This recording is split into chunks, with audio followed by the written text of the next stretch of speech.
Rally की आपने ये कौन सी rally?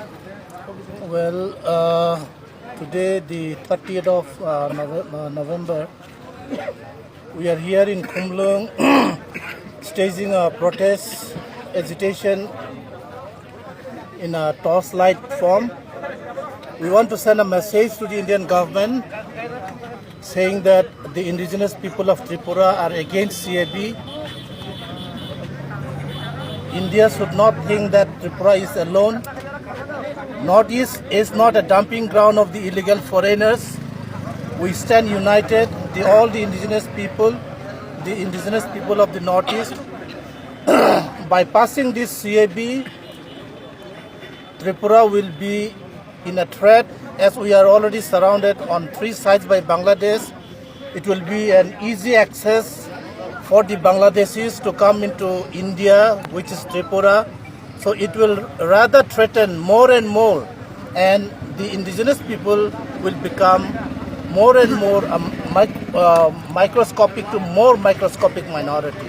So by this talks rally, we want to send a message to the Indian government that if you pass the bill in this winter session, Tripura or the Northeast will burn. So this cap or the Citizenship Amendment Bill, which was first placed in 2016, now 2019, should not be brought back, which will,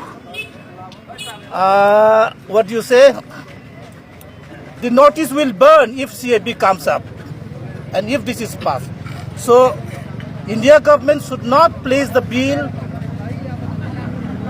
in the form of religious minority, because the indigenous people are already minority.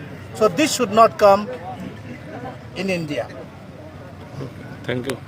The purpose of today's torchlight rally is that we want to send a clear message to the Indian government that indigenous people of Tripura is also against the Citizenship Amendment Bill. As like the other parts of the northeastern states, we are already a microscopic minority. By passing this CAB in India or Tripura, this will hamper the most among the indigenous people of Tripura and the Northeast. So you people are opposed this bill? We are against this CAB, and this should not come. If the bill is passed in India, there will be a fire in the Northeast. If India doesn't want to burn Northeast, let them stop CAB. Okay, thank you, sir.